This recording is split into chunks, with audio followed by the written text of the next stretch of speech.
So he joined the Empower House team, and then we started crossing him over as Scott as well from the sports side to the business side, because as Scott pointed out after the first business enterprise meeting he attended with us, it's exactly the same.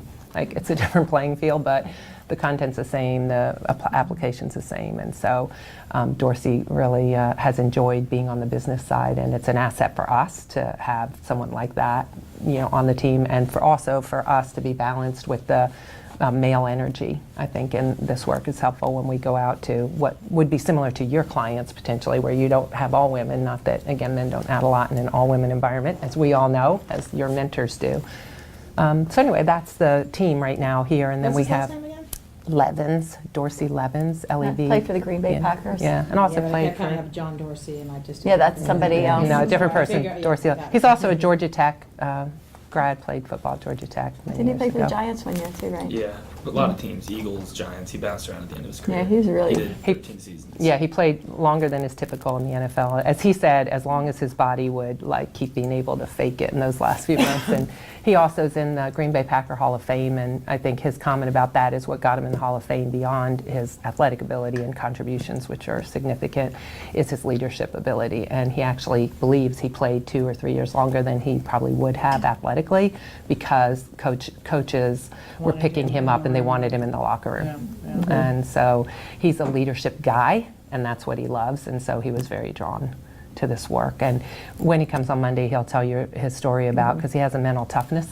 business and training, and so he'll tell you why he felt like this was such a complement to his training that he's already spent years developing and learning, why he felt like this was a piece that he was missing. So that'll be fun. So we get to do that Monday. So since some of you weren't in the room when we did this the first time, we're going to... Should Bonnie be in here with us, or is she, since she's already gone done, through? yeah. Bonnie's She's not a team. been training for, so she Years. already knows the language you guys are going to learn. Oh, okay. So she'll be right with you when you come out of here. And I think one of the values of teaching you guys this is that it is a common language and a common tool. And once you all know it, the ability for you to support and help each other in your individual growth and performance will be pretty awesome and clicked up. So Bonnie's been being trained in this for a couple of years. So yeah, good. Logistically speaking, I guess Yes. I want to just highlight, we're having a little dispute with our building right now around the HVAC. So this room has a tendency to get warm, so we may just need to periodically open the doors. And I know especially... Oh, we for can. videotaping. If there's no noise, we can keep that door open now. I just didn't know if there would be... Do we have interviews going on? There's one more coming in at 2:30 that Bonnie's gonna lead back. Yeah, so while interviews are happening, that would be a Right. challenge. But after that, I After do that, have we a can fan open. over here that... Right. Or- So there's we're not fine. an interview here at the moment. And can we just start, There's one here now, too. if it gets too hot, we'll just start stripping layering. and taking our clothes. From a video standpoint, that might That be... might not be a good idea. Yeah. Yeah. Say no. No? I'm out. All right, we'll talk. Okay. So you're in varying degrees in the room of sort of knowing who Empower House is, because if you were, depending on how much interaction you had in the first meeting. So we're going to start at the top as if you haven't heard anything, just to do a brief sort of deal on Empower House. So Empower House is a leadership training consulting organization, and we were started in 2014 by Dr. Joel Kahn, who's the founder. I joined Empower House in October of last year as the CEO, so we're a relatively young company, but a couple of years old. And we obviously want to talk to you about the BioCode system, which is our proprietary tool that we developed.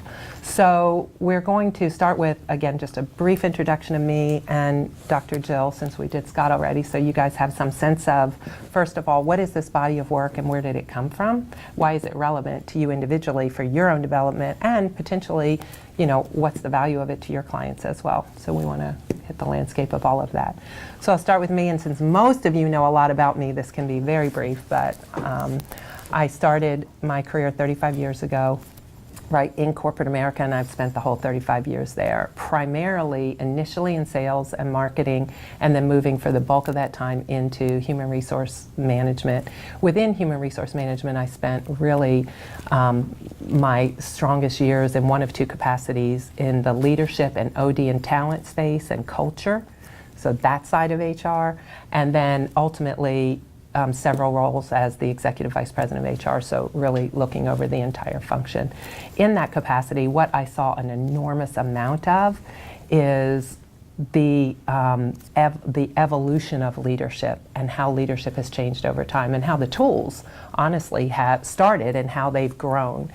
And the big situation that happened in the last 10 years or so is the onslaught of transformation, right? The amount of change our clients are going through on a daily basis and what that creates within the environment, of the business, which is massive change, throwing the people and organization into a great deal of uncertainty, which often creates a lot of fear in the organization, and which also tends to create an overwhelming amount of work because people now have to do their day jobs, and on top of that, they have to do something to get this transformation and the change things going. So you have people who are overworked, overwhelmed, uncertain about their futures, and that creates, a really tough organization situation. So that's happening. And of course, we all know whether that's happening or not, the biggest challenge in any company, in any large organization, are people problems.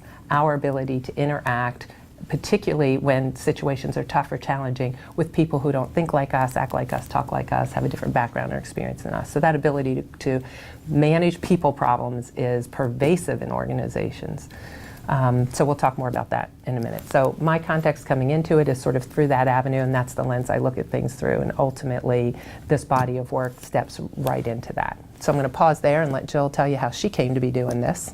Well, my story is completely different because I am not a person who grew up in the business world. I'm a doctor, and I grew up in that environment, and this body of work came through need. It didn't come because I thought let me create a great leadership program.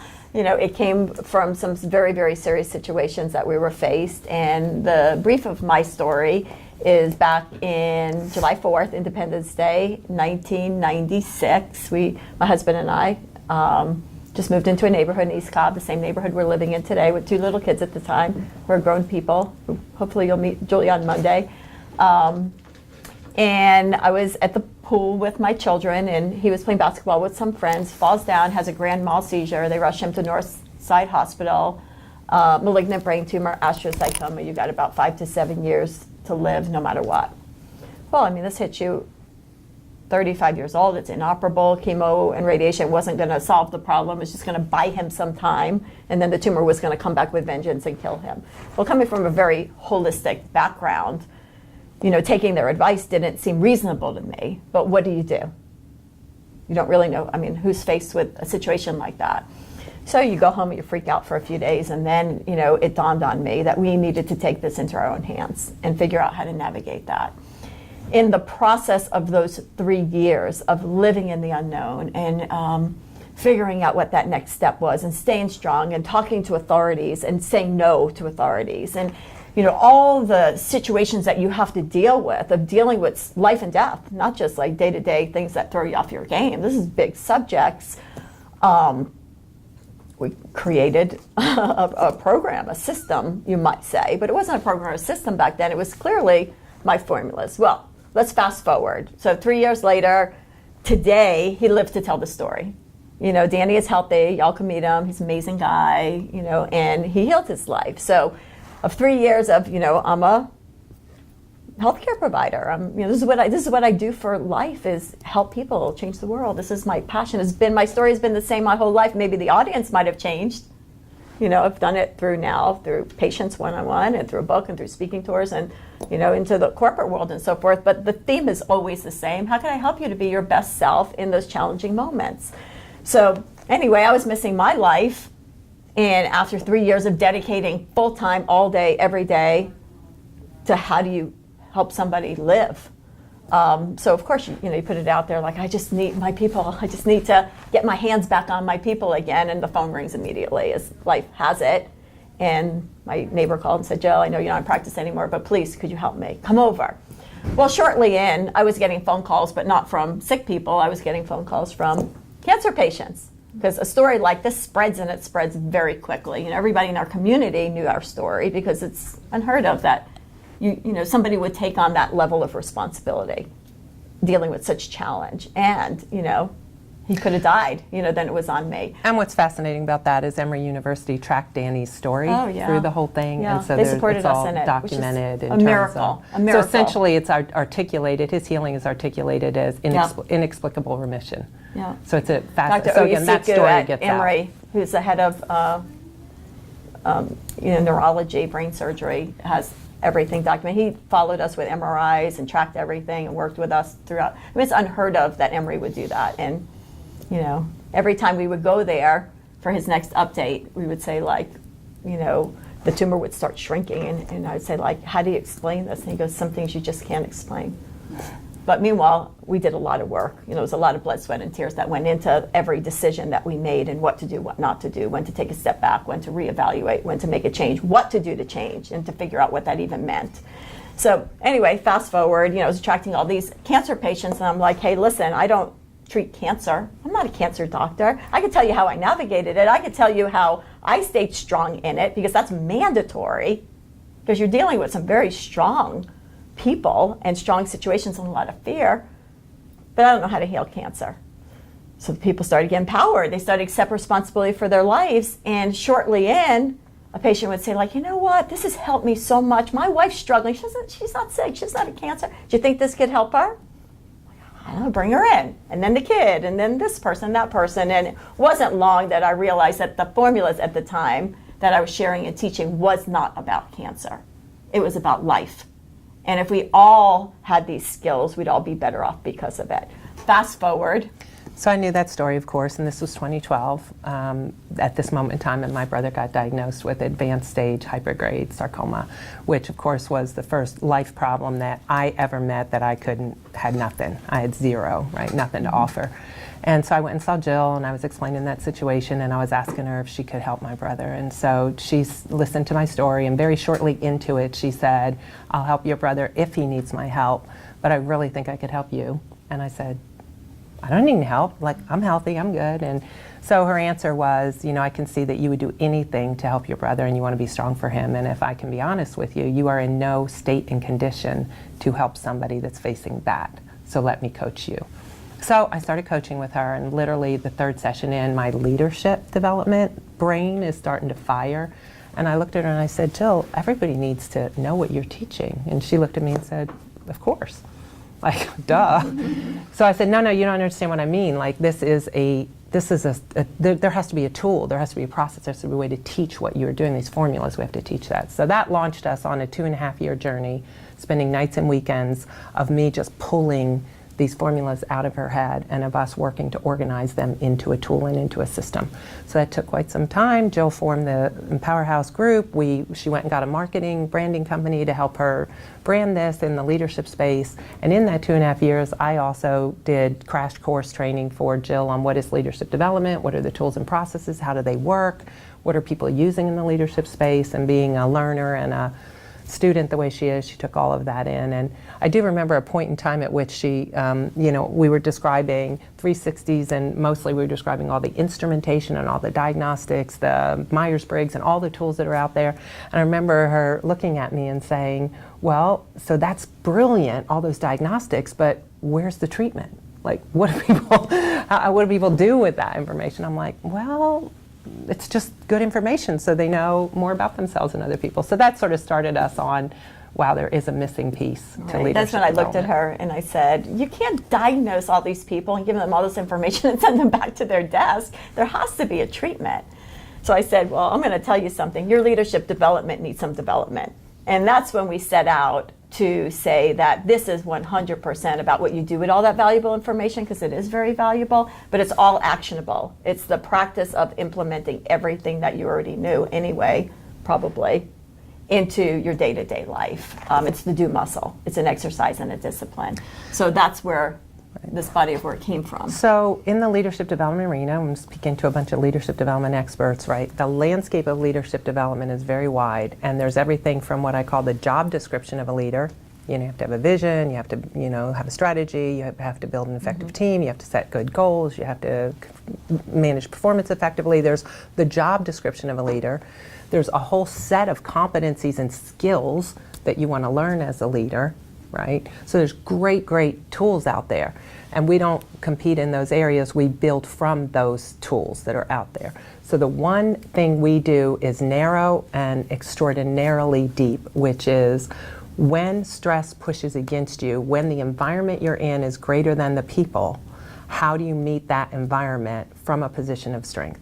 So we help build stable people and stable leaders who know how to conduct themselves and how to problem solve and how to stay functional and how to move an organization forward even in the difficult situation that they're in with the challenging decisions that have to be made and all of that uncertainty and unknown. Because I can tell you from my experience of being in transformations, like in the organization where we're going through it, starting back as far as Taco Bell 15 years ago, the challenge is not, can you design the solution? Can the processes be built? Can the different market strategies be developed? Can you implement technology that's going to revolutionize a business? All those skill sets are out there. What tanks most transformations is the human factor in it, is the ability to help people, even the leaders themselves, get through that transformation, intact. And keep your best people, and where people have to go, help them navigate the exit of that in a highly functional way. That's what goes off the rails. You get in meetings, there's a lot of what I call, and I told Jill, it's stunning. I've worked at the highest level in some of the biggest companies in the world, ING, $500 billion in asset. I mean, I can't even fathom that organization. And you're in those boardrooms, and you're effectively watching Atlas-size academic analytic muscles in that room, brilliance that you can't even imagine, yet their behavioral skills, their ability to interact across their differences and manage stress are like grandma's bat wings. What I call affectionately middle school behavior at the highest level of the most brilliant organizations. And the same thing, you guys can relate, is going on in our federal government today. We've got the potential presidents of the United States and all of the senior executives of our country who can't interact across their differences in something above, a middle school level. And some people would say that's selling out middle schoolers, right? So, so clearly this is the missing piece. The missing piece is we were never taught a common language or a set of skills around what to do when things are not going according to plan. When it wasn't supposed to happen, when they didn't say it right, when I wasn't expecting that, diagnosis, or I wasn't expecting to lose my job, or I wasn't expecting to have half my department taken away from me and given to someone else, or whatever it is, that's on a bigger scale. And something as little as you have a coworker who just makes you crazy and you have to interact with them. And how do you do that? So it's from, as we like to say, biocoding is exercising how you show up throughout your day when life pushes against you, when anything annoys you, including you. How do you, especially you, we often say, because you will notice when you start doing this work how often we are our own worst enemies in those stressful situations. We take ourselves down before anybody else even gets to play. Yeah. So that's what biocoding is, and that's what this is about. And with that being said, you guys are in the business of leadership development. I mean, you're doing a fine job. You've been around for a long time. You have an amazing reputation, and you understand that that what tanks people all the time is the stress of the environment, right? And you really can't change the stress of the environment. So what came in to meet that need was the mindfulness movement. If you look at Huffington Post and they're putting in sleep pods and people are meditation. I said, I'm finally in style with my granola eating and my meditation and all this You're stuff. finally popular in the mainstream. I'm finally in style because, I've been doing this type of, actionable, mindfulness my whole entire life. But people understand that, this take the day off mentality, let's go exercise, let's do yoga, let's meditate, medicate, whatever people do, I don't know, to remove the stress is everywhere now. You see it anywhere in corporations, which is unbelievable, as well as everywhere. But the problem that we found is that's a fine strategy because it's a wonderful thing to do. But come Monday morning or that next moment, that stressful situation is still waiting for you. So it creates a cycle, a vicious cycle of replenish and then come back in and deplete, replenish and deplete, and you get nowhere fast. So what we like to say is the biocode system Instead of just needing to take the day off, you're going to be ready to take the day on because you practice these skills in the stress of the environment to make it like your gym. So the stress will become your strategy, and you can't change the environment. If anything, you want it to go faster. You want more clients. You want more. We want bigger, better, greater, stronger. We all want that. We don't want to slow down the environment. What we want to do is to get stronger in it so it starts to feel easier. So if you almost think of Scott's life, like the challenges of our life or the obstacles of our life are like an obstacle course. So is the obstacle course the problem, or is it the athlete? Because if it was me doing the obstacle course versus him, it's going to be a completely different experience. I'm going to be like, really? I'm going to jump over that? And how am I going to throw this heavy weight? And he's going to be 2.5 seconds out of it, and you're like, what's next? Is the problem really the problem, or is it us in it? So we're here to say that the problem's not the problem. That's the opportunity to grow, but we never learn the skill set of how to strengthen ourselves in it. You strengthen yourself in it, it will, and we've seen it repetitively again and again and again, start to feel easier. Therefore, you'll be able to do more with less. You're going to have more time on your hands. And what comes with time? Productivity. It's directly related to economics and growth of a company, is personal leadership and personal behavior. So the benefit of it is ridiculous for you as an individual to be less stressed at work, to walk in happy, to contribute at those levels, to be able to do more, and to walk out of here really happy to go home at night and still have a smile on your face. That's what this brings to the table. There's enormous benefits from that perspective. Does that make sense, guys? Yeah. Yeah? We always like to say that there's a big, have you heard live in the moment? And everybody's like, yeah, I just live in the moment. And we laugh about that because we're like, most people we coach don't want to live in their moments any longer than they have to. They want to get out of their moments. Right. So the thought is, obviously, again, do all those things. They're all great and healthy things. But we want to teach you how to work your moments right when they're happening, to notice them, to have a way to think differently about that moment, and then to have an action you can take that takes seconds. And with practice, this becomes just a way of being and a way of thinking. The analogy that we use a lot, Dorsey talked about this, Levins, when we first started teaching him, he said, yeah, he goes, it's like driving by the gym every single day. If you drive by a gym every single day, morning and evening, and you watch and you look in there, right, and you study, you'll know where upper body workout is, what a lower body workout is, where the treadmill is, where the yoga room is. But you won't be in one dot better shape than you were before. And that's a lot of what we've done. We know what to do. We've read all the books. We've gone to all the classes. We've listened to, all the great speakers. The problem is we know more than we can do. We know what we're supposed to do. We know that we want that. We want to be the change we want to see in the world. But a lot of people in this environment and at this level of leadership, and I'm telling you, can't be the change they want to see in their day, much less the change they want to see in the world. So this sits right there. It's just practical, real time, in your moment, and it's personal to you. It's agnostic to how strong or weak you are and what level you're at, and whether the problem is coming at you from life, personal life, or whether it's coming at you from business. The system is agnostic. It will meet your pain point, whatever door it comes in, and then you get to exercise. And when you exercise one time, when you start flexing that muscle, no matter what the problem or environment is, that muscle gets stronger and you get stronger. So this becomes you, whether you're at work or you're here, or your problem's a financial problem or your problem's a life problem, your problem's a coworker, it doesn't matter. You are stronger to be able to handle all of that. The traffic will be your best friend. And traffic will be your best friend because it's a great place to practice biocoding. And so, it is, yeah. Yeah. So anyway, with that just as a setup to give you kind of a biggest picture perspective about what this work is and where it sits. Any thoughts about that, questions? Does that make sense to everybody? Resonate as where it sits and what it is? So you will get this, you will love it, you will resonate with all of it, but again, in theory, it's worthless. Like theoretically, if I went to the gym today, it would have felt good, but. Right. So our objective is by the end of today to get through at least BioCode 3, so you fully understand the concepts in BioCode 3.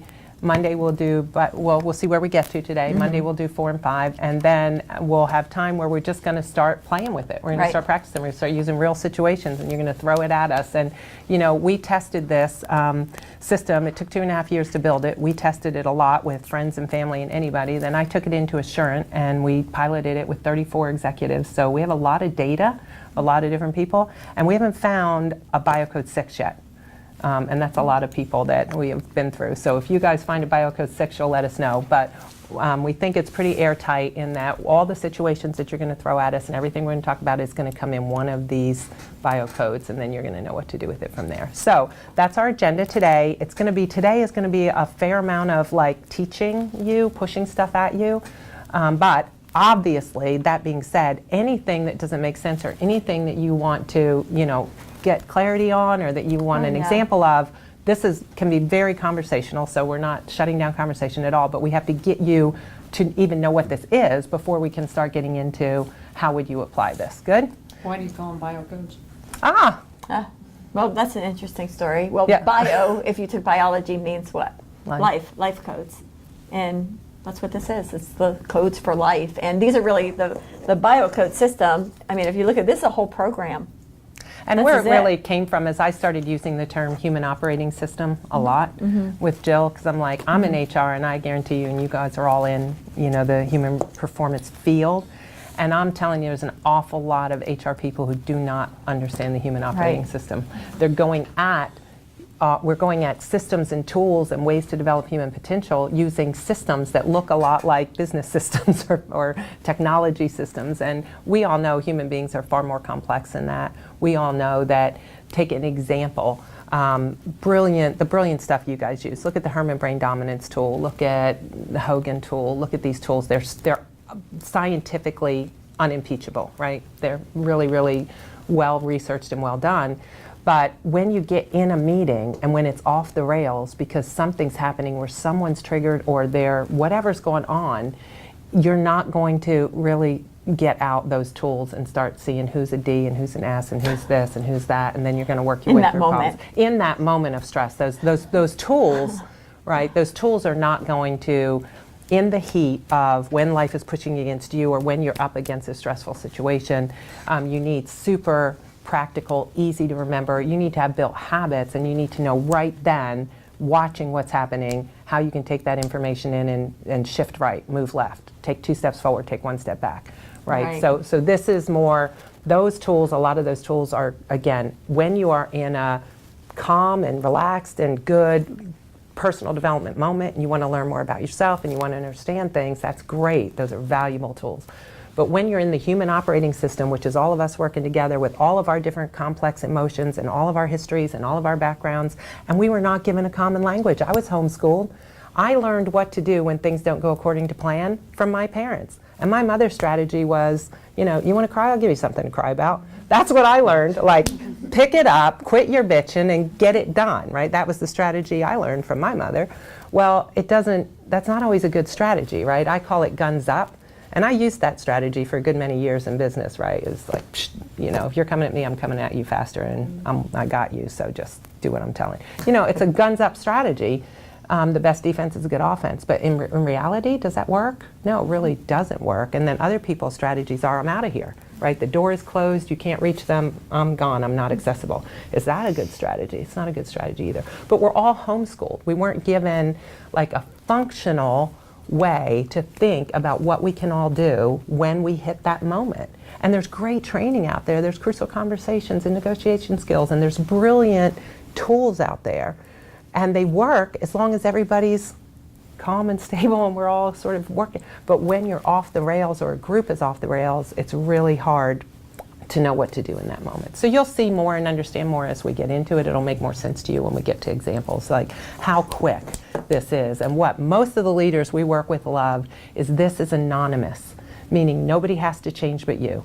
Nobody has to get it but you. Nobody has to have read oh no, this is how we do this process. You are the only person in the gym and you're the only one that has to change. But what's remarkable is when you can hold yourself strong in a dysfunctional environment, you create such a mirror for other people to know what that looks like and how to do that. But dysfunctional energy is extraordinarily strong. When somebody's coming at you and they're actually have their finger pointed at you and they're saying something or doing something, it's very hard to remember that that's actually not about you, that that's just a dysfunctional energy. But you have to be strong enough to know how to hold in that moment and redirect that energy effectively to something productive. So what we're trying to build with this program is highly stable people who then are also extraordinarily stable leaders who know what to do in a room and when to bring a group forward despite the challenges that they have. Any thoughts you want to add, Scott? We missed any big points on any of Dive this? in. Good. So what we want to do is we're literally, this is Yep. it. We also, to the end, made this extraordinarily simple. You have some tools in front of you. The 3 small books with the black binders on top are just notes. You're going to hear us say everything in there through the course of the next 2 days. So that's to save you, that's so you can go back and review later. We're not going to take you through that card by card. You'll just have that as a takeaway. This is the actual program. So we're going to work from this book and we're just going to take you through this. So if we're good, we'll jump in Yeah. and just start. So we're going to start with our vision, and that's the imagine on the back of the first card.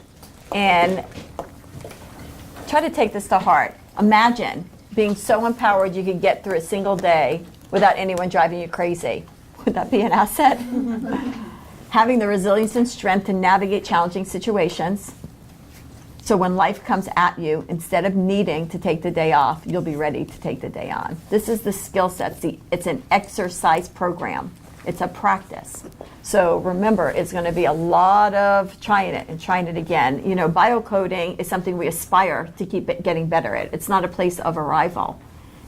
It's just life's our gym, and this is the exercise plan, and we're going to keep using it forever. Why it works so well is because it's sustainable, because once you learn this, you're able to do this without us. You're able to keep bettering yourself every place you go, no matter where you go, because it's only 5 dots on a piece of paper. It's not like 25 lessons with 4 bullet points and throw out your 3-ring binders. This is all you need as far as behaviorally of not what you do, but how you go about everything that you do, regardless of what somebody else is doing. So it's personal leadership. It's not about right or wrong behavior. It's about you in it. Does that make sense? And once you learn it, it's like riding a bike. You can't forget it. You won't need this after a fairly short period of time, and I think Scott can give you his can talk to that. experience of that. Yeah, I mean, it's right. I've been doing it for about a year now, and it's probably a month or 2, if that, where you have to actively think and apply this. And one of the things that they will suggest to do is put this as your phone background, or like I just leave it sitting on my desk, or I use one of these coasters. And early on, it's a lot of actively thinking about it, and as I've gone through the process, it's really turned into, I almost catch myself using them on the back end. Like I'll be using a biocode to navigate a situation, and then you get through it, and I'm like, oh wow, I was applying biocode 2 there kind of just by habit and less consciously thinking about it. So that's what I've loved about it. As I started, I'm checking in all the time, I'm learning the tool, I'm trying to do it right, and now it's grown into something that has become much more habitual, and there's always a lot of room to continuously grow, which I know for me personally, it's something else that I really like about it, is never really feeling like you're there yet and being able to keep challenging yourself to get better and better at it. And I think a lot of people in leadership roles kind of have that same attribute. So Yeah, you want to keep going. Dorsey, at a point when I was training him, I remember about 3 weeks in, he came in, he goes, Jill, something weird's happening. And I'm like, what? And he goes, I don't know. I find myself, and Dorsey was a real guns up guy too, as you can imagine, right? And he goes, I find myself like getting up in the morning and thinking, I want somebody to bring it. Like I want somebody to just try and get me off my game today. So it's like it gives you the fun factor side of this, where you can start saying, yeah, like, okay, when that happened, wow, that was a hard one. God, I really had to, like, it separates yourself from your problems a little bit to help you see that this is just a gem. Like, this is just something that you can work on. So it lets a little air out of the balloon. Yeah, it's a whole new way of thinking about challenges and problems, because the old rule was we need to get rid of it, or they need to go away, or they need to get their stuff together so I can be happy, healthy, or successful. But the biocode system, nobody has to change. And they're actually doing you a favor by seeing where it pushes against you and where your pain points show up and where you fold, so you can get stronger in it to have that conversation, whether they change or not, or get it or not. What comes with that is freedom, to be able to navigate stressful situations without it rocking your world, so you can quickly get on to the next thing and not take the last thing with you. And that's a big factor, because I always say what we do unconsciously throughout our day is when something pushes against us and we have a problem, particularly with a person or an interaction, we open an app. And then we deal with it, but then the next thing happens, we open another app, and then we open another app, and then our mind goes back to that meeting at 10 o'clock this morning, and we keep those apps open all day, and by the end of the day, you're exhausted, and you wonder why. Because you're bleeding out all that energy to all those situations. So this teaches you how to, if an app opens, and it will, you know how to close it and move on, close it and move on. You're not keeping all that open all day. So let's look at this card right over here, because this is the whole system. The cards behind it are supportive to it. And we really just extracted the main things that you need to remember, because again, it's a practice and a discipline. It's not something you're going to sit there and journal about and talk about and think about. You're simply going to practice it throughout your day. And we're looking for pain. We're looking for pain points. So if you think of these 5 biocodes like indicator lights in your car, right? Like a They all dashboard. have a meaning. Like your gas light goes on. Let's just say biocode 1 starts flashing, which we'll get into what that means. You know, what really is a gas light? That within itself is worthless, isn't it? It's just information. It's an indicator to tell you to do something else. Well, biocodes are your pain points that are going to tell you specifically what to do when. And when they start flashing and you start to get that pain point, it's going to say like, hey, Chris, go ahead and do this. Practice this. You know, take a step back, take a step forward, look at that, notice this. And it's going to give you that valuable information. Does that make sense? So the pain points are actually here to help you, not to hurt you, by showing you how to get stronger in it. Yeah? So there's 5 biocodes, and these are the 5 disciplines that are mandatory for human behavior to deal with a crazy, mixed up world where people don't see eye to eye, they don't get along, breakdowns of communication happen all day, every single day, and that's not going to change. What is going to change is how you go about it and how it affects you. So you can start to get through things a lot quicker, a lot healthier, and you could have more empathy and understanding for the breakdown and know how to work through that without anybody changing other than you. Very, very, very good for business. It's very good for home relationships and family. I mean, it really helps you everywhere. So let's look at the 5 biocodes. They're all color coded for a reason.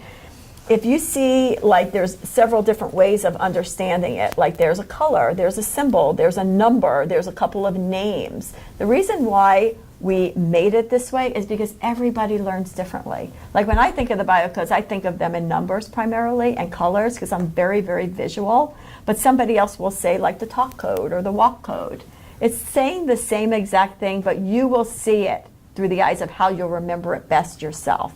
So the first discipline is to understand, and this is a practice, and this is really hard, that when you're in a stressful situation, there's a step before problem solving. Before you go at it, and we love to problem solve because this is a problem solving world all day, every day. Before we go about that, we have to separate ourselves from the situation, get stable, so we could decide who we are in it regardless of the difficulty of the situation. So self-empowerment and the disciplines to bring the attention back to you and the focus back to you is what we're going to learn in Biocode 1. So it's insider codes, because what throws you off your game, Trudy, is different than Helene, it's different than you, Chris, it's different than you, Ashley, it's different than everybody. So you will notice where your pain point is, and then you will bring the attention back to yourself. Does that make sense? So we made it yellow because when we think of empowerment, you think of light and the sun and energy and positivity, and that's what it's going to bring to you. Positivity and stability in an unstable world. Got it? So yellow, we're going to remember that. We're going to memorize these 5 dots. And Now- there's one person in it to remind you that Yeah. it's always your turn. Nobody's playing this game but you. There aren't other players. Right. It's just you.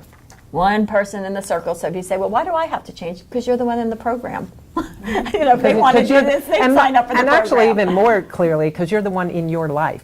Nobody eats for you, sleeps for you, Right. walks for you, talks for you, drinks for you. You know, you are the only player in your life. Yeah. So if somebody else has to do something for you to be okay, then you're giving an awful lot of power away. If you see it that you're the only player in your life always, and where your life goes and grows and how you do and navigate is always your opportunity to step up to the plate, that gets you going in a much more positive direction than getting stuck at what Jill likes to say, getting stuck at other people's stop signs because you're waiting for them to do something before you can be able to move forward. Right. And we want to be able to do the next right thing anyway. And we want to become so inner-directed that if it's raining, pouring, sleeting, snowing, whether you get that email or not, or that project on time or not, or that deal or not, you still know how to immediately get back in the game and move your energies forward. And that's really valuable. So let's make a point right here, because we're all in HR related fields, we all know. There is a responsibility as a leader to manage performance, just like there's a responsibility of a coach to manage a team. You always have to manage performance. This system is not about how you manage performance. This system is when you have a performance management issue, how do you prepare yourself and be right how you enter and then do performance management. So when your examples come up, and with every client we have, the discussion when we get into examples is going to make this very clear to you what the difference is. So this is not a skills class about how to manage other people's performance, although those examples will come in because other people make you crazy and they don't perform and they don't do what they said they were going to. So those examples are going to come up, and we'll show you the difference between my HR hat over here, which you all know, which is what you teach an awful lot of, is how you do that job of being a leader. This is you in it, not the job description. So we'll talk more about that. There's what you do and how you go about having that conversation. Before problem solving. Right? So this is a very fact-based system. It's not subjective at all, and it gives you a really good perspective of yourself, of situations and other people, so you could understand how to deal with whatever that difficult situation is that you deal with. That's your responsibility, right? So if you get hijacked into blame or victim or whatever else it is, then that's the opportunities that we want to biocode, so we can be stable as we have that difficult conversation about somebody not performing or whatever it might be. So the first two biocodes are only about you. They're not about anybody else on the planet other than you. So we say biocode 2 is your inner muscle.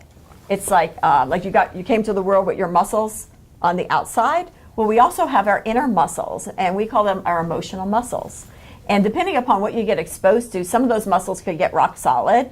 And like Joe referred to, some of those muscles could feel like grandma's bat wings flailing in the right in the wind, and that's not a good thing. So when life pushes against you, and it will, it's going to show you your own pain points. So it's actually doing you a favor. So we could exercise those muscles and get stronger. That's why it's red. When you think of red, you think of pain, you think of inflammation, right? So when you go to the gym, and if Scott was training me, and he'll go like, all right, well, what do you want to work on today? And I'll go, how about we work on these biceps? He's like, well, maybe the triceps. He's not going to work on me where I'm strong. He's going to work on me where I'm weak. Why? Because that's what's going to make me a stronger person.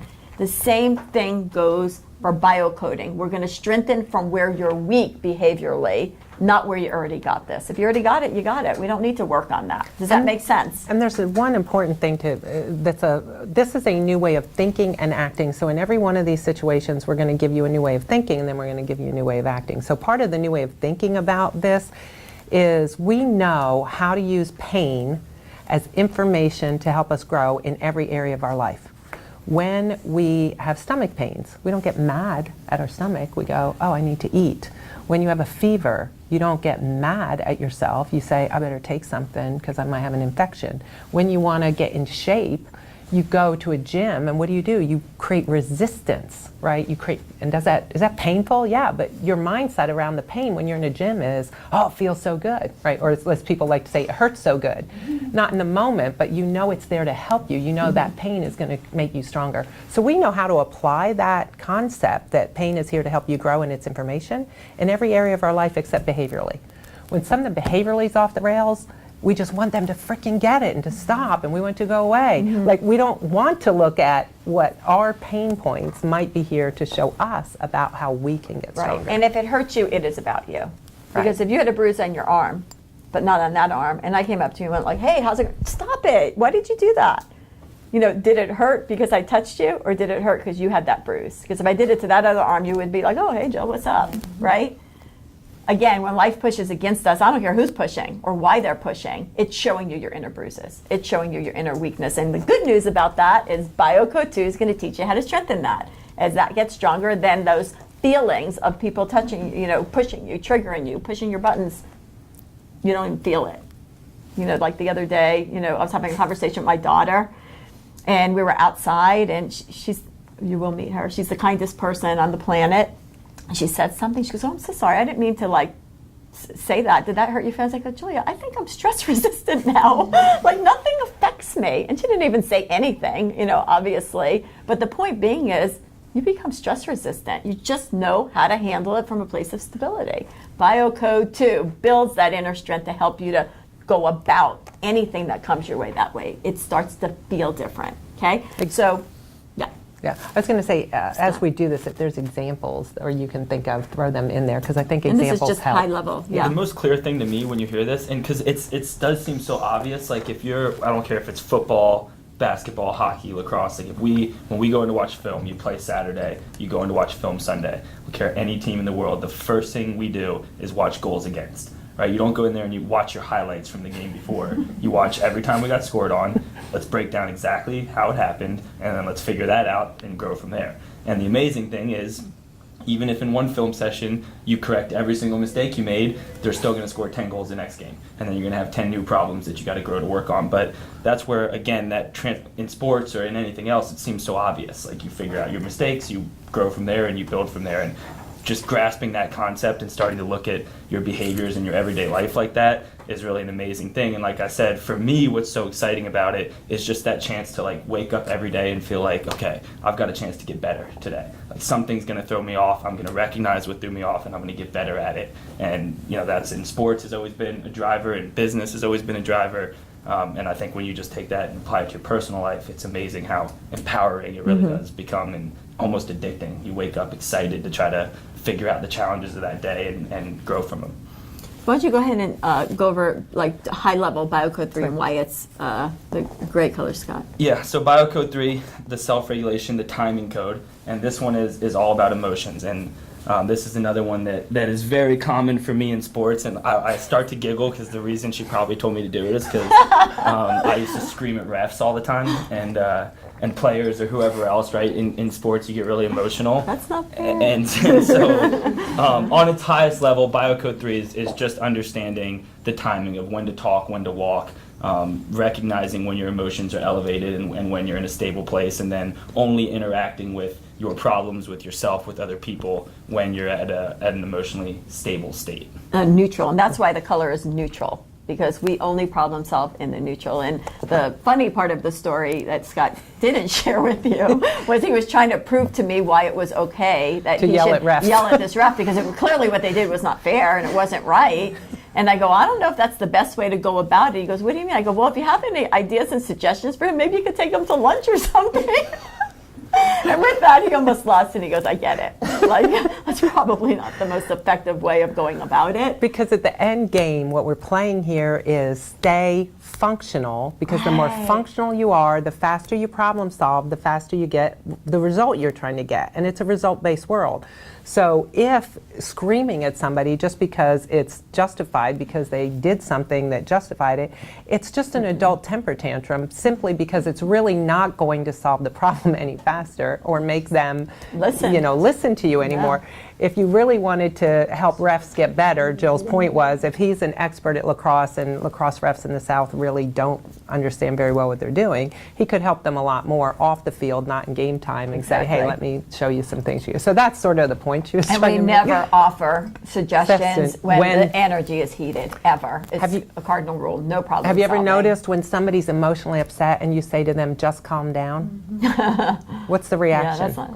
Right. It's like not the time for giving anybody advice, including refs or other Yeah. people. So that's 3. So the last two Biocode, so Biocode 1 and 2 are only about you. Biocode 3 is an observation skill only, to notice yourself, your emotional instability. Is this timing right for that conversation or interaction? That's why there's And- a clock, by the way, Right, in there. timing. Is the timing right for this conversation? Yeah, and it could be, by the way, when we say, and I know this is the pushback we get every time, is we're busy, we have a lot of shit to get done, we don't have time. I don't have time to wait for time, the right time. I got to do it now. But what we're talking about here, when you'll see this when we get into it, is this could take seconds. Seconds. It's not like days, hours, or weeks. This could take seconds, but if you don't notice it and allow those seconds, then you're going down as soon as you feed the fire. Biocoding is done in your living moments. It takes 1 second when you feel that pain point of how do you bring it back and what's the discipline in it. It's happening throughout your day in the moment. So it's not like it's going to take hours. I'm going to sit back, I'm going to think about it, I'm going to process it. None of that. It's in the moment exercises. So I'd like to say you grow as you go. The day's going to go by anyway. You might as well be doing this along the way, Wow, right? you're right. Might as well. So the course. last two biocodes are how we interact with ourselves and life. The two vehicles that we've figured out are communication and navigation, right? What you say and what you do. Isn't that true? Like, that's pretty much what we have. So the reason why Yeah, the four. top codes are green. So biocode, we mentioned they're all relevant. So inside the green bubble, you see the little conversation thing. So that reminds you, again, that biocode 4 is all about communication. It's green because this is a whole new way, this is the new way of thinking about communication. One is, it's the biggest problem we have on the planet, period. It's the idea that we think we're communicating and it's not landing. I said it, they didn't get it. They said it wrong, they should have said it differently. I think this, you think that. So it's the biggest problem we have on the planet is communication. So if we could, and you'll notice a very, very precise word we chose called effortless communication. So then we looked for what's the greatest example on the planet of effortless communication, and it's oxygen from trees. So trees give freely oxygen to help all of us, but they do it with no quid pro quo, no expectation that we're going to thank the tree, nothing goes back. And in fact, they give off their oxygen by growing themselves up and strong. Take from the rain, take from the sun, deep roots into the soil. And the healthier a tree is, the more oxygen it gives off. So the idea with Biocode 4, the new way of thinking is we want to teach you a skill where you will learn to communicate effortlessly with someone else when they don't say it right, when they don't get it, when their words are weak. The gift you will give freely and anonymously is you will learn how to translate what they're really trying to say. If they were actually taught how to say it well, you'll respond to the translation, which you'll do yourself, and that will be your gift back to them, is you will help them become a functional communicator without them ever knowing what you're doing. So that's Miss the White skill was set. green. Trees. Oh, okay. And if you notice with the trees, we don't compete for oxygen. We don't say like, well, that guy has asthma, give him a little more, and I need some more over here, and because we have more We all fog over take what here. we in need and leave what we San don't. Francisco. We all just share it abundantly. Well, we're going to learn how to communicate effectively regardless of how weaker the words are said. So that means nobody has to change their words. We're going to hear it differently and speak to it as if they said it functionally the first time. So it's a universal language of translation, and nobody has to change the way they say it. You will hear it and speak to it that way. Does that make sense? No one has to change other than you. And I when- think that's the code that could change the world. It right could change. there. And in fact, when you learn this, and by the way, it is the hardest one to learn. When you learn this, you will literally watch people change right in front of you. Immediately, and they don't even know you did it. Because they will feel heard, even though what they said was So weak. terrible, and most people would have gone on the attack when they said that. And then they'll act like they never even said it wrong in the first place. Oh, thank you. Exactly. Okay, let's do Exactly. this now. So it's really interesting to watch how powerful this skill is, but you gotta master Yeah. it first. And we will. So- and we're going to and we will. master it. You guys are, especially in your field, we really need this skill set.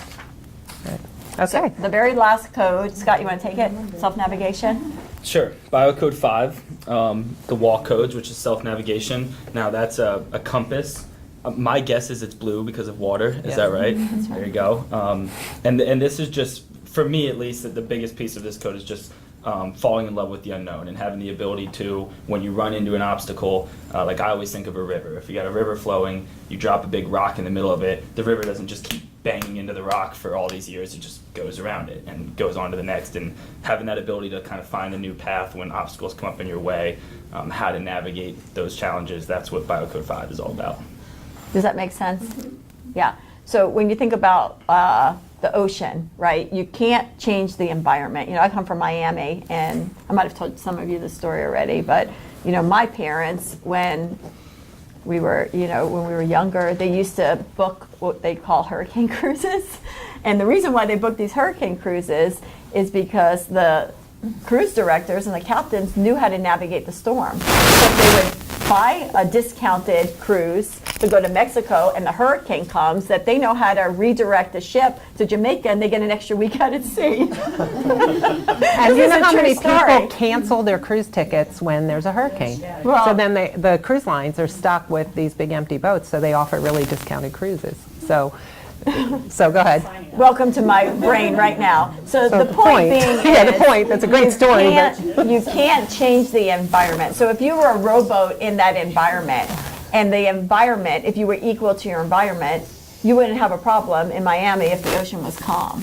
But come August, you know, the oceans get really rough. If you are a rowboat, you're going to be going down and going down fast.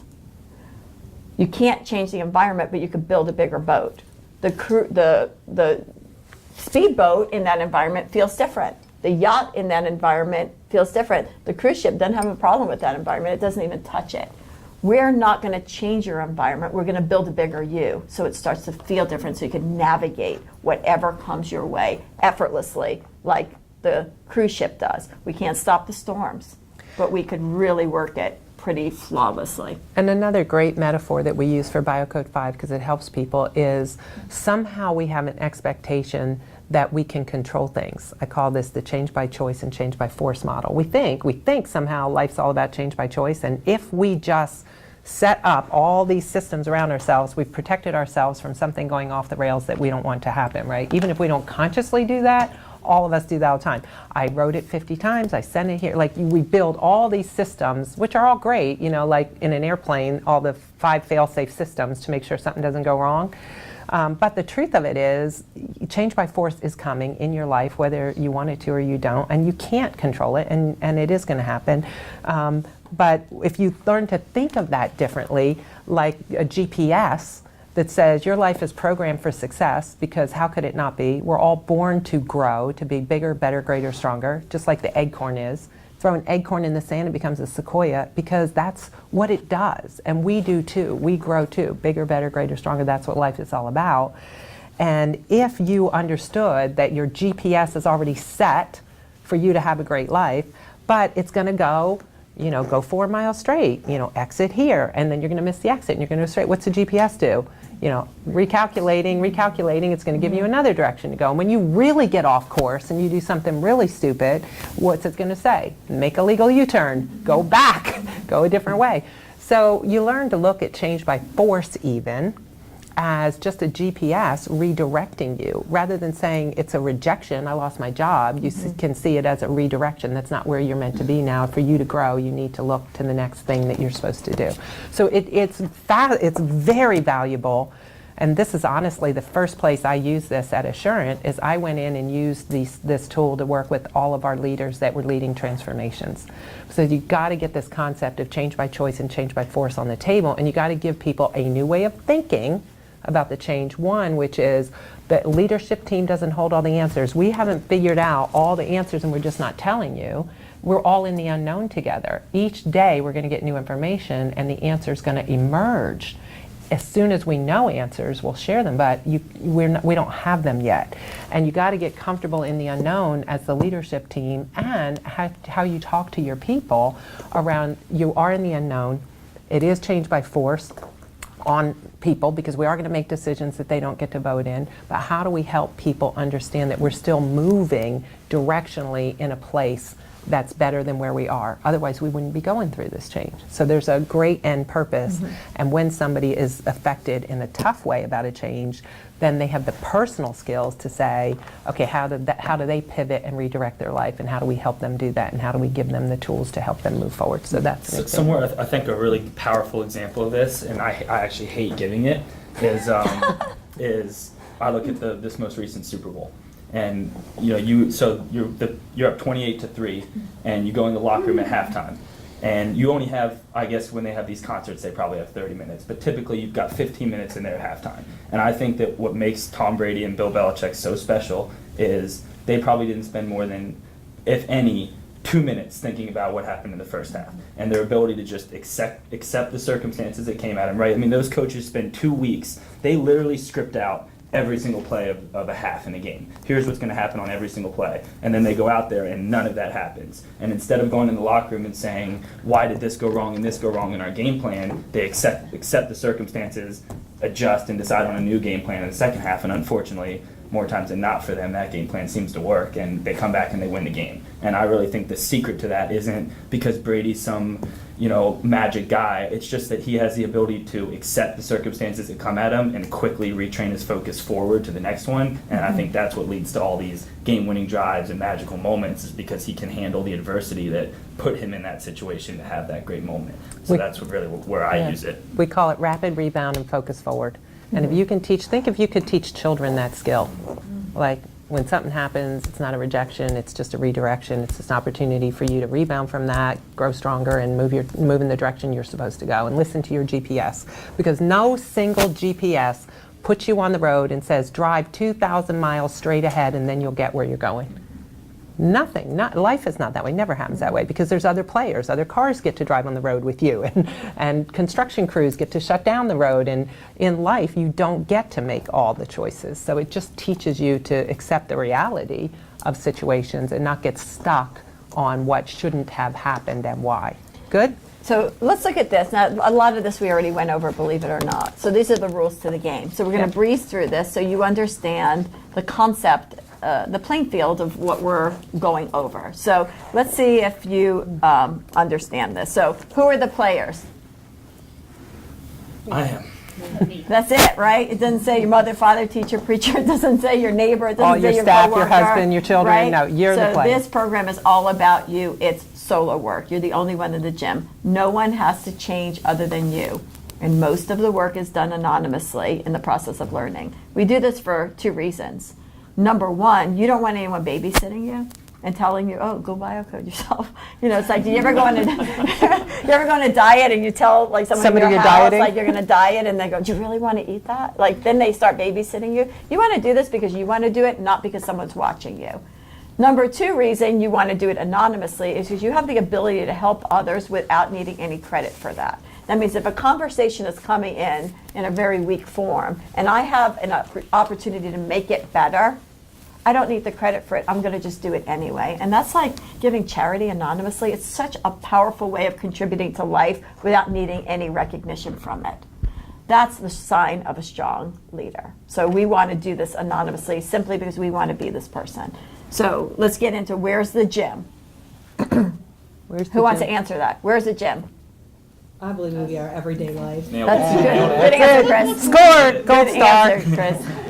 By the way, the answers are right in front of you. Yeah. Why is your gym your life? This is what you we're call going- fishing in a stocked pond, you guys. Right, your work, your family, your friends, your responsibilities, anywhere you go is the gym, and it's an opportunity to grow because we live in a problem-solving world, and all of these lessons are going to come through the good, the bad, and the ugly, period. So once we know what to do with the bad and the ugly, we'll be fine. Yeah? Okay. Scott, what are the weights? Stressors, internal and external. Your weights of life are the situations that cause you to weaken and are here to strengthen you. Okay, so let's think about it like we just did that analogy. When life pushes against you, it's going to show you what lives within you. If you were a lemon and we squeezed you, right, what would come out of you? Lemonade. Almost. Hopefully. Lemon juice. Hopefully. Hopefully. Add sugar. Good answer. A little sweeter, a little sweeter than the rest of your And the reason Lemonade why, would come out of you. I think so too. And the reason why lemon juice comes out of a lemon, it's because that's what lives within it. Orange juice doesn't come out, apple juice doesn't come out. And when you get pushed against, when frustration and worry and fear and doubt comes out of you, it's information for you to work on yourself, okay? So when life pushes against you, we're gonna see that as vital information to make ourselves better, and in turn will make our team better, and our organization better, and our families better, and so forth. And the very last one, Jill. Yeah. When do you practice? Anytime you feel a pain point. Biocoding is right. I knew you knew. Did you get it right? Did you know that? Yeah, the whole time. Yeah. Right. So it's anytime you feel anything that pushes against you.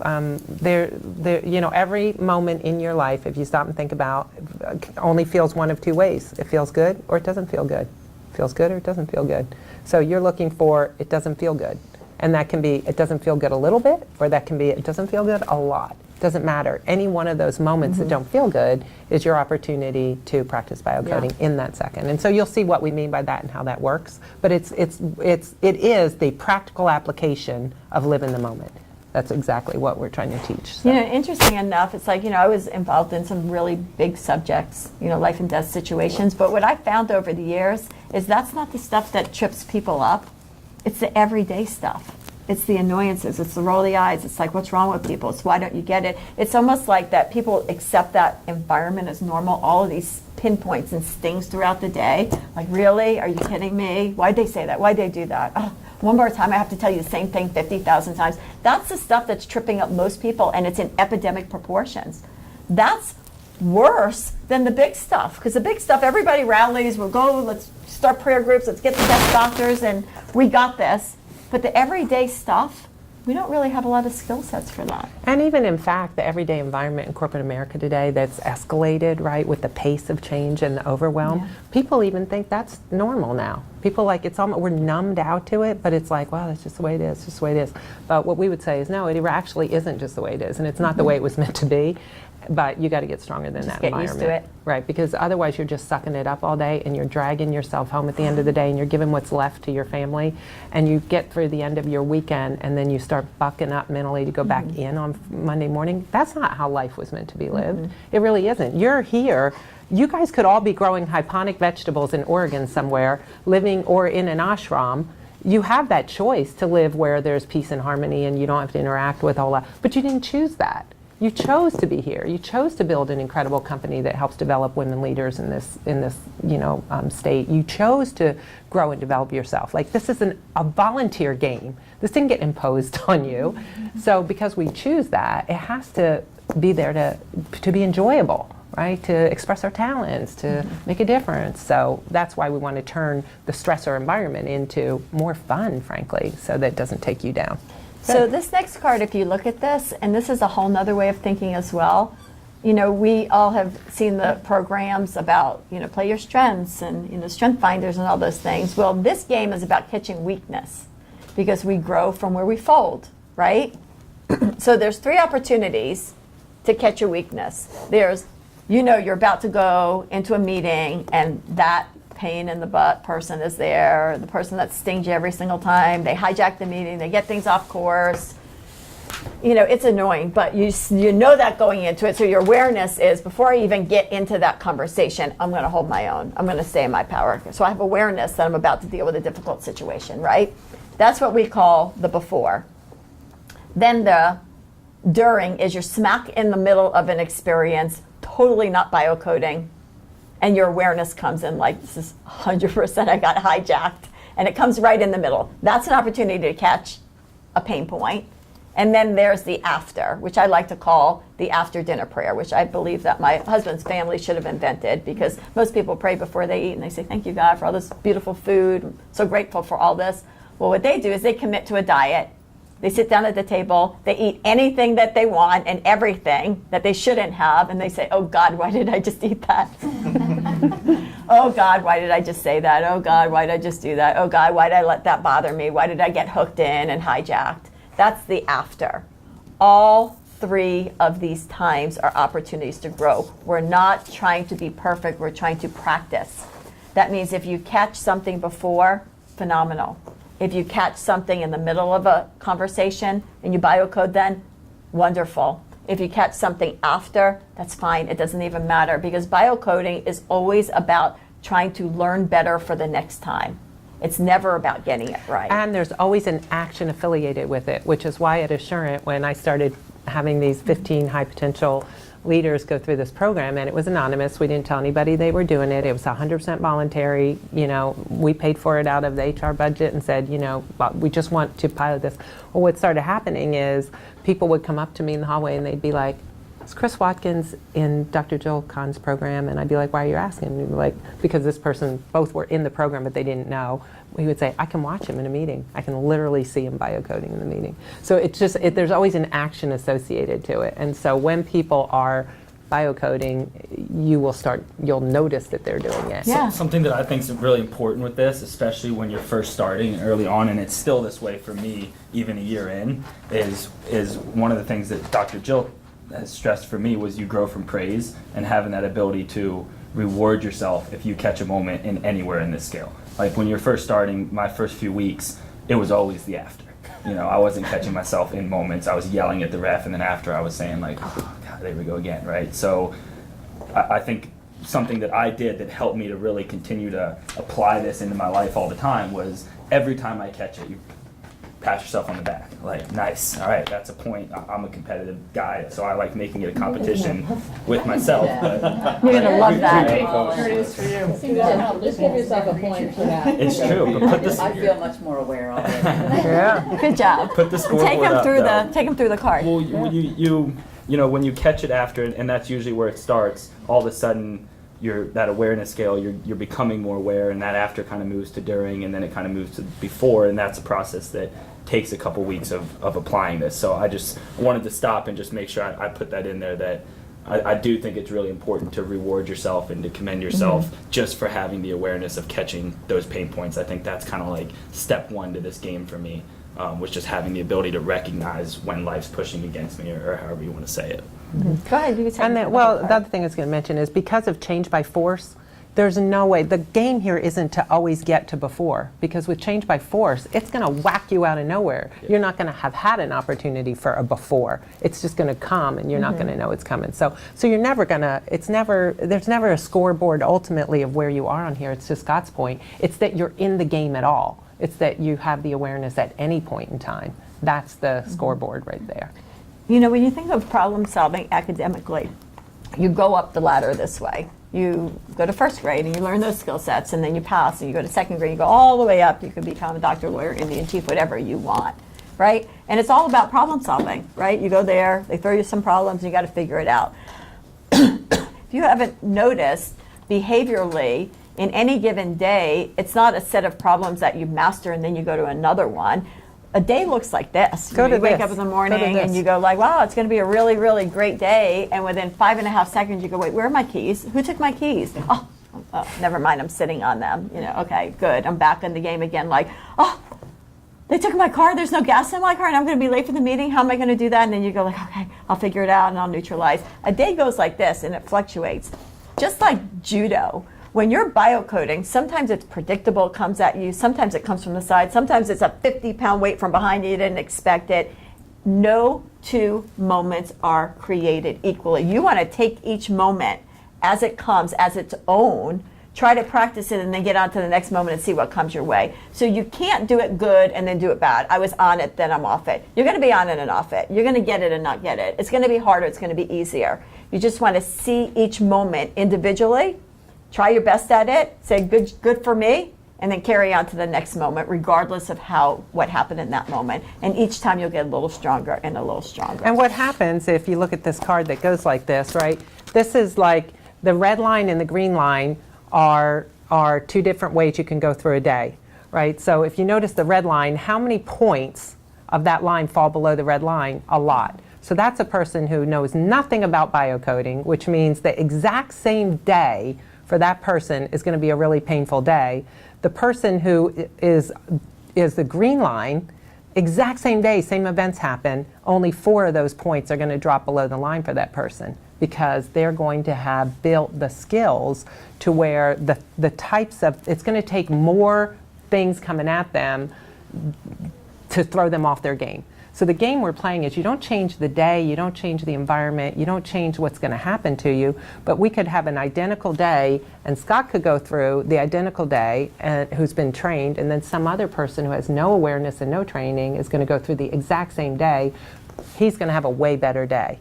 He's going to have a way better outcome. He's going to have way more energy. He's going to take home a better person at the end of that day, simply because, one, he's been trained, and this is a training, not a knowing, not an academic exercise. He's been trained what to do when a point hits him that's a stress point, how to get off that and move forward faster. So does that make sense? So it's not the idea that good days, bad days are going to happen no matter how much training you do.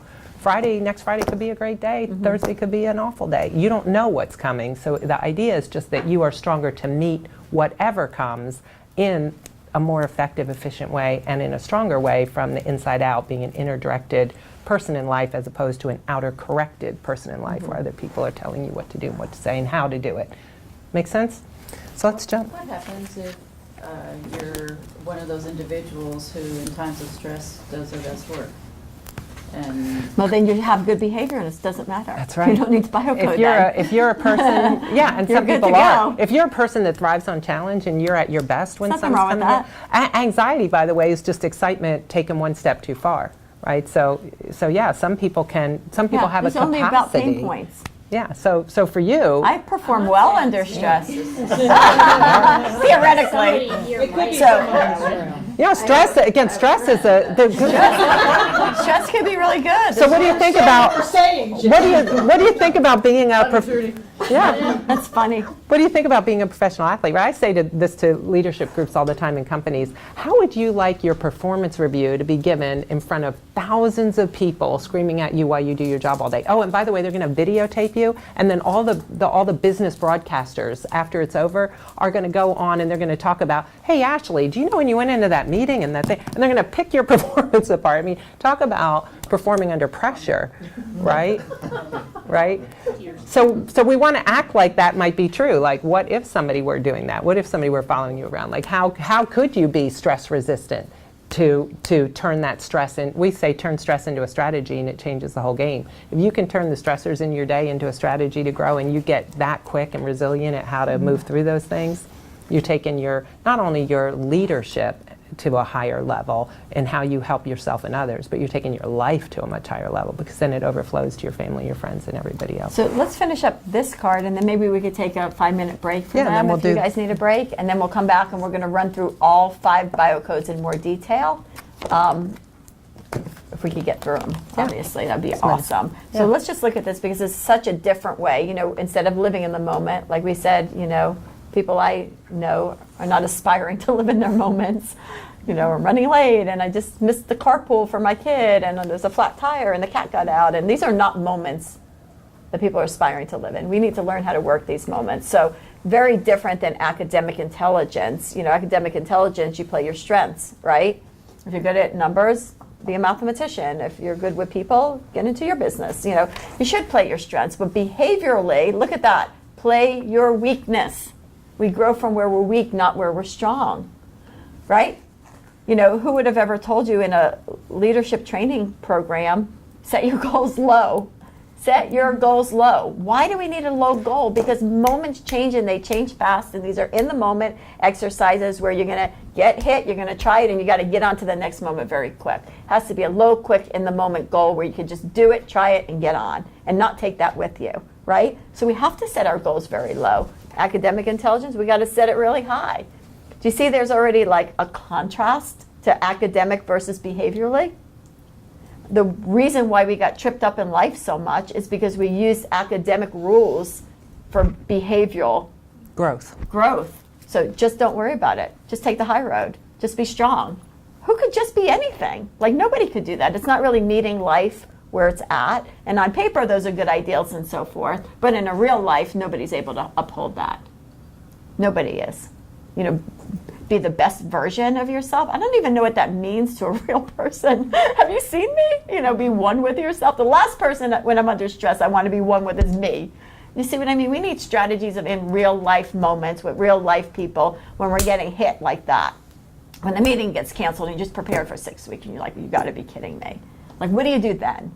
You're not going to be living in that moment. That might have worked for Gandhi, but I don't think that's working for the people I meet day to day. So again, we want to catch our weakness and see that as an opportunity to grow. Like Scott was saying, we want to keep our goals low because it's an in-the-moment move, which is very unique and different to what you might have thought about before. And this is measured, like we talked about, from fluctuating growth. Not steady growth, fluctuating growth. Why? Because moments change, and they change really fast, in case you haven't noticed. 1 minute you wake up and you're like, oh my God, this is perfect, everything's great. And you're like, wait, what? Like, wait, what? What just happened? It doesn't take long to hijack a moment. Someone could say something, and the tone and the tenor of that conversation within seconds changes, and then there you are defending yourself. I'm going like, what just happened? I was fine. I was ready to have a great day, and then you went ahead and had to say that, and then we're like dukes up. So we want to be able to catch those moments. I had a senior consultant that I'm coaching, a principal at a consulting firm, say that she got called. There was a massive client problem, and the more junior consultant that had the client said, "You got to come help me get out of this mess. This client's off the rails." So she goes in. She goes, "I had it. I knew what to do. Boom, boom. Got him back on track. We got back to a functional game plan." She goes, "I walked out of that meeting feeling like, like killed it." And then the more junior consultant came up and said, "I didn't appreciate that." And she's like, totally threw her off again. She goes, I didn't appreciate the way you just dismissed me in that meeting and just took over and made it the, show all about you. And it's almost like, so that's what that is. Here she is at the highest of high, that this meeting just went great, and now she's got a colleague like calling her out in the hallway. So in that moment, like, what do you do? Like, so that was a shock. Right. So that's how fast Those are the moments can we're looking change. for. Those are the moments we're looking for. So obviously, we're trying to be inner-directed leaders. And leaders is personal leadership. It's how you lead your life here, there, anywhere. There's really no such thing as work-life balance. You take you with you everywhere you go, right? Here, there, everywhere. Meaning, if you're frustrated here, you're going to be frustrated in traffic. You're going to be frustrated with your families. You're going to be frustrated that the report didn't come in soon enough. You are who you are. So if you strengthen that one muscle and start to become more patient here, there, anywhere, you're more patient at work. You're more patient with the conversation. You're more patient with your families. You're more patient in traffic. So you could exercise these disciplines anywhere, and it will help you everywhere. And that's really powerful. Talked about grow with praise We already. talked about we grow with praise, not criticism. We're so used to beating ourselves up when things don't go well. But the truth is we have to, good try, good effort. Let's try better for the next time. It's not about getting it right. I promise you're not going to get it right. You're going to notice when you don't, because you'll have a system to teach you how to do that. And then you'll rapidly rebound and say, that's exciting. Now I could try again for the next time. And next time you become a little stronger and a little stronger. The last thing is it's highly independent. We've said that before. Again, it's not about, other people fixing all the broken people and getting them all to, act right and do right and say it right and do it right. It's just you doing this work because you want to live that kind of stable, high-functioning life. You want to be a stable, high-functioning leader, not because your boss is your boss is a jerk. That situation. No, you guys I don't know, have that that's it. situation. See, if that camera weren't You guys running, win in the boss department. I would have gone right there. Okay. This very so the last point thing is, yeah. here, we're going to end on this before we take a quick break, because everybody says, I know better. I knew that. I know what to do. But empowerment meets at the intersection of what you know, your thoughts, and your habits. Meaning, you might have known to do that, but what really happened? You might have known to be nice, but what did you really do? Like Jill says, we all know not to eat the second piece of big chocolate cake, but can we do it? Right. So this is This is the behavioral version of that. About the habit part. We know the answer key. We know it very, very well. Nobody has to give you the answer key, but how do we implement that into the stressful moments of our life and get stronger? This is all about the habit, the do muscle. So, yeah, Chris? I just have a question on set your goals low. Yeah. I still don't understand what that means. These moments, They don't get that. So it can you means just it's share that? the Like, what kind of goals? exercises, Behavioral goals? the behavioral goal, Can you give me some examples of we're them? trying to catch our weaknesses. And those moments change very fast. Right. That means 1 minute it could be just a roll of an eye, and you're trying to catch that, and you're going to learn how to biocode that. And the next minute it could be the whole project folded, and that's a boulder over your head, thinking like that was a $500,000 deal, really. I can't believe that just happened. And I roll my eyes, I do both at the same time. Well, all you want to do is in the moment catch the one that hit you and try to biocode it. Then you have to get on to the next one. So 1 minute we could be playing ball and you could be doing great. The next minute you could be laid out on the floor bleeding, going like, what the heck just happened? That's a separate moment. So the goal has to be a quick, low, in the moment try, you might say, and then get on to the next thing that comes your way. Your weaknesses. Catch. We're trying to only catch weakness. I think that it goes hand in hand with growing with praise. And it's like, for me, because I struggle with that too. Like, the goal's got to be super high. But like, if my goal when I first started this was to never get thrown off my game, and now my interactions with all my teammates are going to solely be positive, well then when one's not positive, I'm going to beat myself up, and I'm going to be less likely to come back to this work because I had negativity surrounding it. Where if my goal was just notice where I can start using this, then it's a little easier for me to praise myself, because even though I maybe didn't interact correctly, I noticed it. Pat on the back, and now I want to come back and I want to keep doing it, and the goals will kind of grow as you grow within the work. Does that make sense? Yes, it does. Thank you. Yeah, because this is really, what we're trying to really get used to is like applying the system, not how well you do the system. We're not trying to keep score on Right. like So first that's grade, why second we grade, have to third just grade. be okay with anything that comes our way and You keep wanted trying. to get a No score. No point sheet. No point sheet with behavioral, because behaviors change so fast, moments change so fast. And you're strong one day and you're Expected weak another, and depending on what's Moment. happening in Moment. life, you're going to go up and down anyway. So don't be, and I'm telling you, when you work with senior leaders, highly successful people at the top of their game, you know, the potential, what's going on behind the scenes and inner of a lot of those people is a massive amount of self beat up, a massive amount of no room for error, no forgiveness, no, I mean, it's tough. And so this helps you, you'll be able to see when you start watching this, if you're that type A, overachiever, always on it, always got it person, you'll be able to start noticing how to create a little bit more space for yourself. Yeah, it just basically takes out judgment of moments, Yeah. is what it does. Yeah, it gives yourself a break, as Scott said. Give yourself a break. Yeah, So just a to be teacher. okay with whatever comes your way, see what it is, try it, and then get on to the next So thing. it's 3:05. We've Good got job. we've got an hour and a half to go. It is a Friday Good. afternoon. Are you guys okay with a stretch break for 5 minutes? 5 and then We'll, minutes, bang it we'll out? come back at 3:10. Okay. All right, good job, guys. Awesome. Learning, we're knocking out a lot of material. Yep. And then it'll get really fun when we just start playing the game and you can like start going, okay, I got a good one for you. That's when it gets interesting. For that. At least I'll tally right here. All right, good. 1,000 points for each. I'm going to get some more water. Jill, I have something for your other job. Oh, my other job? Oh, thank you. I was This like, I is have the- another job? Yeah. This is my multiple hats I wear Yes. here at. Did you get my voicemail? I asked Bonnie, I said, does Jill listen to voicemail? I don't know. Which what did you leave it on my cell phone? Yeah, When today? Wednesday. Then no, because I would have got back to you by then. I missed something. So. What did you say? I have someone who's going to be joining my team new, and I tried to get her to change around her vacation schedule as best as I could, but she already had this trip planned to Savannah. So What's she that? won't be I think Joe wanted back water. till Monday I'm night, good. so I'm she's missing the whole saw the thing. half So I was cup. wondering what the best way to Yeah, I get think her. so. Oh, she's missing this. Yes. Oh yeah, we'll do Find a just way the to- individual. Yeah, Okay. I'll just get her on the phone and get her up to Okay. speed. Yeah. And then the other thing I was thinking of Yeah, is we'll figure that out.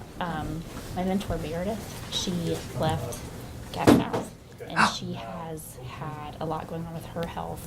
And then her dad just had surgery today. Oh, look at you. Wow. A cancerous tumor. And She needs help. Her daughter's had a lot of health, and Meredith's had a lot of health problems. Case number And I 54. was trying to think of like, what could I